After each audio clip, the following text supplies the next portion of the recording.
I didn't end up staying at that epic campsite. The wind gusts were a bit extreme and there was weather moving in.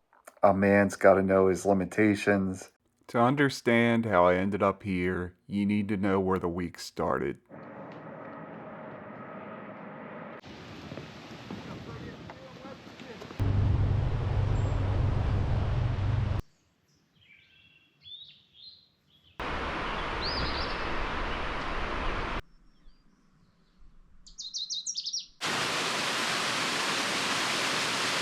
"5 days in West Virginia.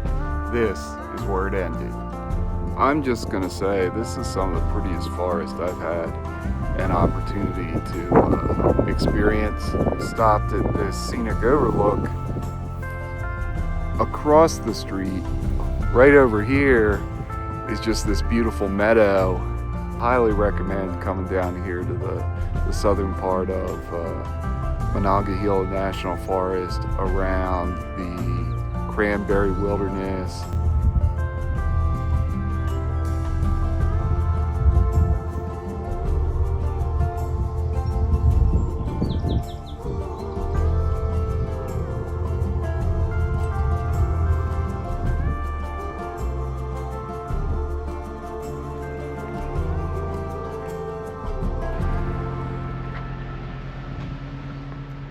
Yeah, so I didn't time my trip down here well.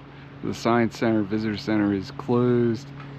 I had a film camera with me that I thought I was going to use on some of the trails close to the dish where you're not allowed to use digital. Seems like the only place around here to get a disposable, since the one I got doesn't seem to work, is here in the gift shop, which is closed. So we're going to see what we can see from the observation deck. Unfortunately, with where they got this positioned and where the deck is and some of the tree growth, this is about as good as I'm going to see from here.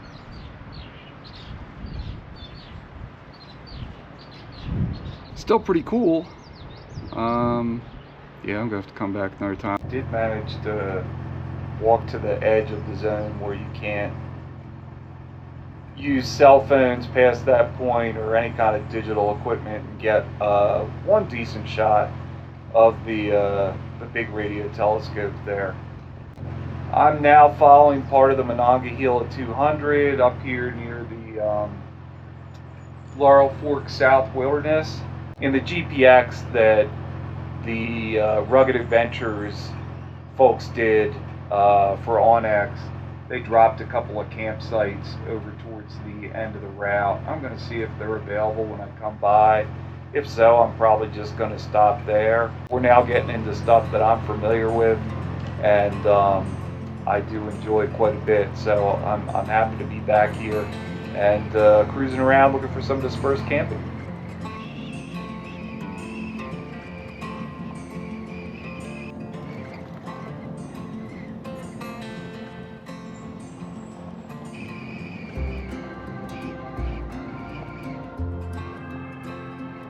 So I made a stop at this Gaudineer Scenic Area in Monongahela.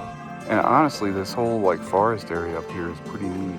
There's a bunch of old growth forest that is undisturbed because of a mapping error on the part of the logging companies back in the day. But there's also this amazing view.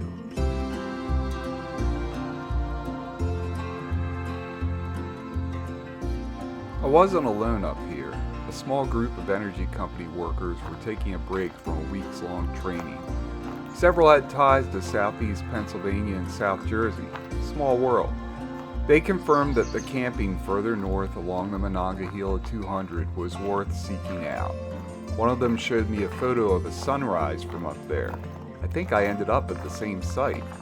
Sometimes the best trail intel comes from the people you least expect to find in the middle of nowhere.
So, I've really been blessed with some epic campsites on this trip, but boy, this one might be the topper.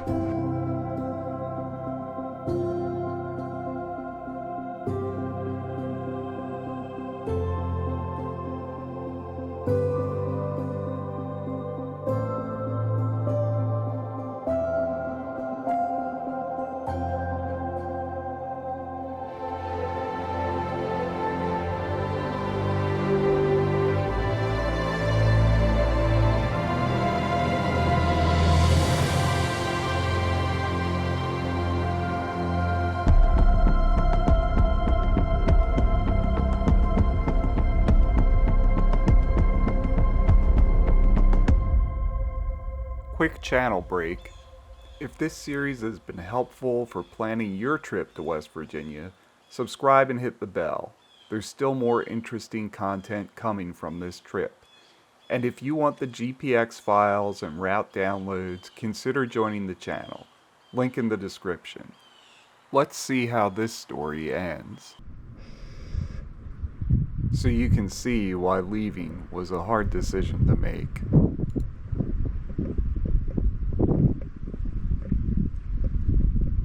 I figured I had enough time to make a known campground in Parsons. I'd stayed there before, which was good because I didn't make it before dark. The road to the campground is hard enough to navigate in daylight.